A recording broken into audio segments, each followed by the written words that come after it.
My name's Aaron. I'm 34, and for the past 7 years, I've been what my family calls the reliable one. You know the type: pays on time, answers calls, shows up when someone's in the hospital, takes care of the chaos behind the scenes so no one else has to. I never asked for that role, never volunteered. But I fell into it the way most eldest siblings do: one missed bill at a time, one "hey, could you cover this just once" at a time. Eventually, it wasn't a favor anymore.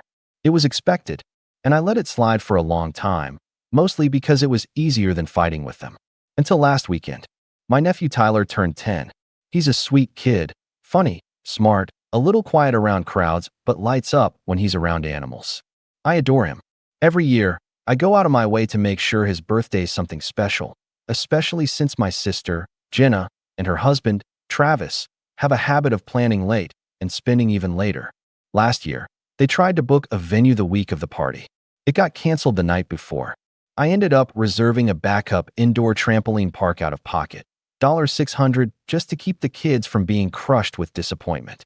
They never paid me back, not even a thank you card. This year, I prepaid the venue again, an animal petting farm Tyler had mentioned once in passing. I remembered because he'd lit up when he talked about goats, and I figured, why not? I also chipped in for the cake, the food truck, the rented tables and chairs, none of which Jenna asked for directly, of course. She just texted me things like, "We'll need more chairs. Can you take care of that?" Or food trucks asking for deposit. Should I give them your info? I handled it, because I didn't want Tyler to suffer because his parents were flaky. But something had been building in me lately. A pressure. A quiet, cold realization that I wasn't appreciated, just used. And I think I knew, deep down, that this party was going to be the last straw. It started off fine. The kids were running around the yard, the goats were bleeding, and Tyler looked genuinely happy, which almost made it worth it. Almost. I tried to stay out of the way, helped set up some tables, tipped the food truck guy a little extra, handed out water bottles. Then came cake time. Everyone gathered near the patio where Jenna had set up a folding table for the desserts. She had on one of those boho maxi dresses, all flowy and bright, like she was auditioning for some Instagram parenting reel. Travis stood behind her with his usual smirk, nursing a plastic cup of soda and acting like he'd done anything to earn this moment. Jenna cut the cake, passed a few pieces to the kids, and then turned to me with a tight smile. "Here," she said, handing me a slice. "Least I can do, since you're always buying your way into being the favorite." I blinked. "What?" She laughed, but there was no warmth in it. "You know, buying stuff doesn't make you special, Aaron. You're just the family wallet. That's all you've ever been." Travis chuckled like she'd just said something wildly clever. "It's true, man. Gotta admit, it's convenient. You always swoop in and save the day." I stood there for a second, holding that stupid plate of cake, looking between them. My mom was a few feet away, fussing with napkins. She glanced over, heard enough to know what was going on, and muttered without looking up, "Let it go, Aaron. It's not worth it. Not today. Let it go." The same words I'd heard when they borrowed my car and returned it with a busted bumper. When they accidentally used my Amazon account to order a $900 iPad for Tyler's school. When Travis lost his job for the third time, and I co-signed a private school loan because Tyler deserves better. Let it go. Let it go. Let it go. I looked down at the cake, then over at the gift table where a large white envelope sat. My envelope. Inside was a certified check, final payment on Tyler's next semester at that private academy. They hadn't thanked me. They hadn't even told Tyler it was from me. I overheard Jenna telling someone it was a family gift. I placed the plate gently on the table, walked over to the gift pile, picked up the envelope. "What are you doing?" Jenna asked, half laughing, half confused. I didn't raise my voice. I didn't make a scene. I just said, clear enough for her, Travis, and anyone else nearby to hear, "Good luck covering next semester. I just canceled the payment." She blinked, stunned. "What?" I turned and started walking. "You can't just do that," she shouted, a note of panic creeping into her voice. "Aaron, you promised." "I never promised," I said, not looking back. "You assumed." Big difference. I made it halfway down the gravel driveway before I heard footsteps pounding behind me. I didn't need to turn around to know it was Travis. And I knew, just knew, that whatever he was about to say wasn't going to be an apology. He caught up to me near the gate, slightly out of breath, red-faced. "Hey, come on, man. Don't do this. We're family." I paused at the word. Family. The word they all threw around like duct tape, meant to patch over every insult, every manipulation, every broken promise. I turned slowly. Travis stood there, hands on his hips like he was about to give a pep talk. I could see him trying to puff himself up, shoulders square, chin high, the same way he'd looked when he cornered me at Thanksgiving to ask for a small bridge loan that turned out to be 15 grand. He wasn't angry yet, just desperate enough to pretend we were on the same team. Look, he said, dropping his voice like we were co-conspirators. I know Jen says stuff sometimes, but you know how she gets when she's stressed. It's not personal, man. Not personal. I raised an eyebrow. She called me a wallet. She was joking. No. You laughed because you agreed. He opened his mouth to protest, but I stepped forward, not aggressive, just close enough that he had to take a half step back. You think I don't notice? I asked. The way you only call when you need something? The way you both talk about me like I'm some backup generator that kicks in when you mess up? His face twitched. The casual mask cracked for just a second. That tuition payment. I added. I made it last week. Then I canceled it right before I left the party. The school's already been notified. They'll expect full payment by the end of the month. His lips parted, stunned. You can't. Tyler needs that school. I nodded. Yeah, he does. And it's a shame his parents were too busy running their mouths to realize the person keeping him there was standing right in front of them. He reached out suddenly, maybe to grab my arm, maybe just to make a point, but I stepped back. Don't, I said sharply. We're done, Travis. I'm not paying another bill. Not a penny. Not for school, not for rent, not for emergencies. You're a grown man. Figure it out. He dropped his hand, eyes flicking around like he was expecting someone to run out and back him up. But no one did. Behind us, the music from the party was still playing faintly, and the laughter of kids echoed across the yard. He looked like a man standing outside a locked house in the rain. You know, he muttered bitterly, it must be nice. Having money. Must be real easy looking down on everyone else when you've never had to struggle. That hit a nerve. I worked 70-hour weeks. I snapped. I skipped vacations, skipped relationships, skipped entire years of my life so I could build something. You think I'm lucky? You think this? I waved a hand toward the driveway, toward the new car parked at the end, just fell into my lap? While you were sleeping in and job hopping, I was eating tuna from a can and coding websites in a basement at 3 a.m. Travis went quiet. Not ashamed, just quiet. His jaw clenched, but there was no comeback this time. I'm not mad that you needed help, I said, my voice lowering. I'm mad that you took it for granted. That Jenna made a speech about how we paid for everything. That your kid doesn't even know who really kept the lights on. He looked away. Tell her I'm done. I finished. Tell your wife that the wallet just closed. I turned and walked away, passing the long row of parked cars. I could hear him still standing there, but he didn't follow. When I got into my car and shut the door, the silence hit me harder than I expected. No one had ever chased after me before. Not when I left family dinners early. Not when I stopped texting back for a week. Not even when I skipped Father's Day after Mom told me I owed it to the family to make peace with Dad after he called me a disappointment. I sat there, engine off, hands on the wheel, just breathing. It wasn't just about the money. It never was. It was about being needed only when I could be used. About feeling like the price of being accepted was measured in wire transfers and gift receipts. And I had finally hit my limit. My phone buzzed. Jenna. First it was a missed call. Then a text. What did you do? Tyler's crying. The school called. You're ruining everything. I stared at it for a second. Then another one came in. Come back and fix this. You're being ridiculous. And another. If you don't care about us, at least think about Tyler. Then a call from my mom. I let it ring. 10 seconds later, a message popped up. You need to apologize. We don't treat family like this. I laughed. Out loud. Alone in the car. I typed back. Exactly. I hit send. Then turned the key, started the car, and pulled away from the party I'd paid for but wasn't invited to anymore. I didn't know what would come next. I knew they'd panic. That there would be voicemails and guilt trips and maybe even a surprise visit or two. But I was done pretending. And I hadn't even gotten to step 2 yet. By the time I pulled into my driveway, it was almost sunset. The sky was that weird orange pink that made everything look soft, like the world had decided to put a filter over my mess of a day. I parked in silence, engine humming down, and just sat there with my phone still lit up in my hand. More missed calls. A few voicemails. One from Jenna that started with a fake sweet, "I just want to talk," and ended with a hissed, "You're unbelievable." Another from Mom, long and guilt-laced, talking about how families don't keep score. I didn't delete them. I didn't even listen to all of them. I just closed the app, shoved my phone into the glove compartment, and locked the car. I didn't want to go inside right away. My place was nice, quiet, clean mine, but the silence in there was heavier than usual. It had always been that way after family events. The noise would drain out, and I'd be left alone with that old ache. The one that whispered maybe I really wasn't built for all that warmth and chaos. That maybe I was only ever invited to keep things functioning. But today, for the first time, the ache felt different. It felt honest. I took the long way around the house, walking through my backyard instead of the front door. I'd landscaped it myself a few years ago, laid the stones, built the tiny deck, strung up soft solar lights that flicked on automatically as the sun dipped.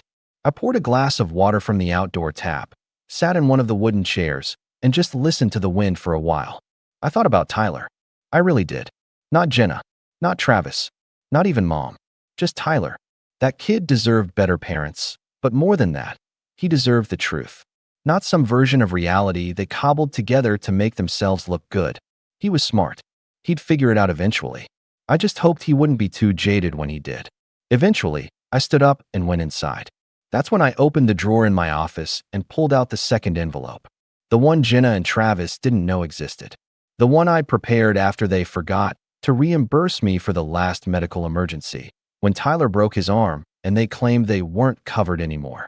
Inside the envelope were receipts, contracts, and a neat little spreadsheet tracking every dime I'd spent on their family since 2019. It included everything: school fees, hospital bills, party rentals, car repairs, groceries, even the hotel room I booked for them during a hurricane evacuation they didn't bother to thank me for. In total, it came out to $61,437.88, give or take a few cents. But that wasn't the important part. The important part was the email I'd scheduled to go out that morning. Not to them. No, that would have been too easy. It went to the school administrator, the financial aid director, and one of my old college friends who now worked for the school's board. The email simply explained that I was no longer associated with Tyler's tuition, but I was deeply concerned that he might suffer academically due to his parents' financial misrepresentation. It offered to send a full breakdown of prior payments under my name, as well as to provide contact information for someone who could verify the circumstances. That friend, he'd already replied, hours before the party even started. "Thanks for the heads up. This explains a lot. I'll have a word with the director. Also, wow, they really did this to you." I replied back with a smiley face and the line, "Long story. I'll buy you coffee next week." I didn't want to take anything from Tyler. That wasn't my goal. But if Travis and Jenna were going to keep pretending the world owed them for their failures, someone had to break the pattern. I couldn't keep covering for them while they taught that kid to do the same thing. So I took the envelope, scanned everything in, and dropped it into a shared folder labeled "For When They Lie Again." I didn't know when I'd use it. Maybe never. Maybe next week. But it was there, and it felt like armor. The next day, the storm really hit. Jenna showed up at my place around 11 a.m. uninvited, of course. I watched her from the upstairs window before she even rang the bell.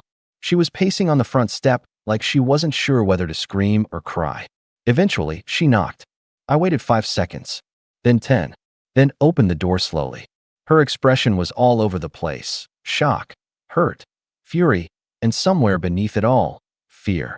Real fear. The kind that only shows up when the safety net is finally, truly gone. "Aaron," she started, her voice thin, like she was trying to make herself small. "Please, we need to talk." "I don't think we do. Tyler's school is calling," she said, stepping forward. "They're saying things about payments being canceled, about financial aid being denied. What did you do?" "I told them the truth," I said.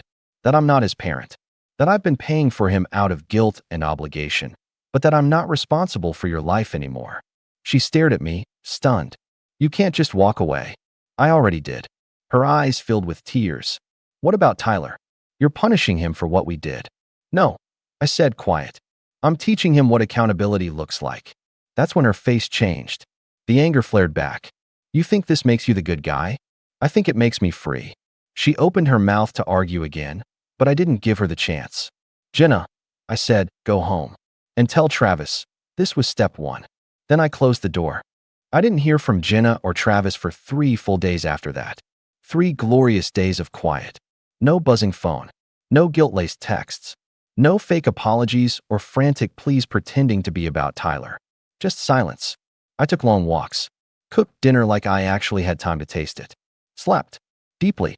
For the first time in what felt like years, I didn't feel like I was bracing for someone else's disaster. And then, on day 4, came the voicemail from my mom. Aaron, I'm coming over tomorrow. We're going to talk about this. I'm not letting you tear this family apart. That's when I knew it was time for step 2. Step 2 wasn't dramatic. It wasn't loud. It didn't involve shouting matches or locked doors. It was just clean. The next morning, before Mom showed up, I gathered every financial record I had. Bank transfers, canceled checks, contracts, even the old emails where Jenna had sent me PayPal requests labeled urgent and please just this once. I put it all in a neat little binder. Then I pulled out another envelope, this one sealed and addressed to my lawyer. Inside was a notarized letter I'd had prepared a year ago when I first started getting the creeping sense that someday I'd need to protect myself. The letter revoked my informal financial responsibility for any member of my extended family and outlined how no further payments were to be made from my accounts on anyone's behalf, just in case things escalated. It also included a formal notification. As of that date, I was resigning from the trust my dad had named me executor of, because, surprise, even after all this, they still planned to make me the one responsible for distributing family assets when the time came. No more. I texted my lawyer to confirm receipt. He wrote back, "Smart move. About time." Then, with everything filed and sent, I waited. Mom arrived at noon. She didn't knock, just walked in like she always had. That was the first thing I noticed, how normal it felt, how routine. She swept in like this was her house, like I was still 16 and she was here to tell me to clean my room or help set the table. But when she saw the binder sitting on the kitchen counter, her face shifted. "What's this?" I gestured. "Everything I've paid for since 2019. Itemized. Receipts included." I thought it might help make the next conversation easier. She flipped through a few pages, frowning. "Why are you doing this?" "Because you said I was tearing the family apart. I figured if we're going to talk about that, we should look at the facts." She closed the binder and gave me one of those tired mom sighs. The kind meant to imply I was being dramatic, overthinking, ungrateful. "You're missing the point," she said. "It's not about money. It's about love. About helping each other." I laughed. "Is that what this is? Love?" "Aaron, because if this is what love looks like, I want no part of it." She sat down across from me, her expression hardening. "You've always been the strong one, the capable one. That's why we leaned on you. You make things look easy. Maybe we forgot to say thank you every time, but that doesn't mean we didn't appreciate it." "That's the problem," I said, calm but sharp. "You didn't forget to say thank you. You just decided you didn't need to anymore." There was a long pause. She didn't deny it. "I'm not going to ruin my life so the rest of you can avoid cleaning up yours," I said. "I love Tyler. But Jenna and Travis? They crossed a line." Mom shook her head slowly. "So what? You're just cutting us all off." I leaned forward. "No, I'm just taking back control. Of my time, my money, my sanity. If you need something, you ask. I'll think about it. But the era of me being the silent safety net? It's over." She looked like she wanted to argue, but she didn't. Instead, she stood, smoothed her sweater, and said, "I hope you can live with this." I smiled. "I'm counting on it." She left without another word. 2 weeks passed. I didn't hear from anyone, not even Tyler. Then, one evening, I got a knock on the door. Not Jenna, not Travis. Tyler, 10 years old, wearing his school backpack, standing nervously on my porch. "Hey," he said. I don't think I was supposed to come." I crouched down to meet him at eye level. "You're always welcome here, buddy. What's up?" He hesitated. "They're fighting a lot. Mom and Dad. About the school.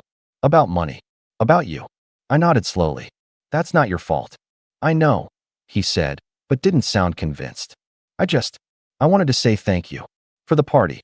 And the school. And stuff." I swallowed. "You don't have to thank me, Tyler. I did it because I care about you." He looked down. "They said you don't anymore." I placed a hand on his shoulder. "That's not true. But sometimes, when adults make bad choices, the people who've been covering for them have to stop. Or else the cycle keeps going forever. Do you understand? He nodded. Slowly. Then his eyes brightened. Can I still come hang out sometimes? Of course, I said, pulling him into a hug. Anytime. That night, we made mac and cheese, watched an old movie, played cards until his mom called looking for him. She didn't say much, just told me to send him back home. I did, but not before slipping a small envelope into his backpack. Inside was a prepaid debit card loaded with a modest amount and a sticky note that read, "For books, art supplies, or whatever you want. Not for your parents. Just for you." I didn't hear a word from Jenna after that, but I didn't need to. Over the next few months, things shifted. I stopped answering family group texts that only showed up when someone needed help. I went back to therapy, not because I was falling apart, but because I realized I deserved to process how long I'd spent being the stable one and nothing else. I started traveling, just small trips at first, a cabin near the lake, a flight out to Denver to visit college friends.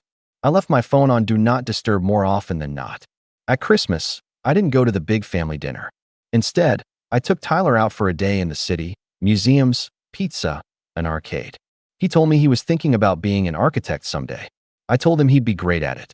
At one point, he looked up at me and said, "You seem happier now." And I realized I was.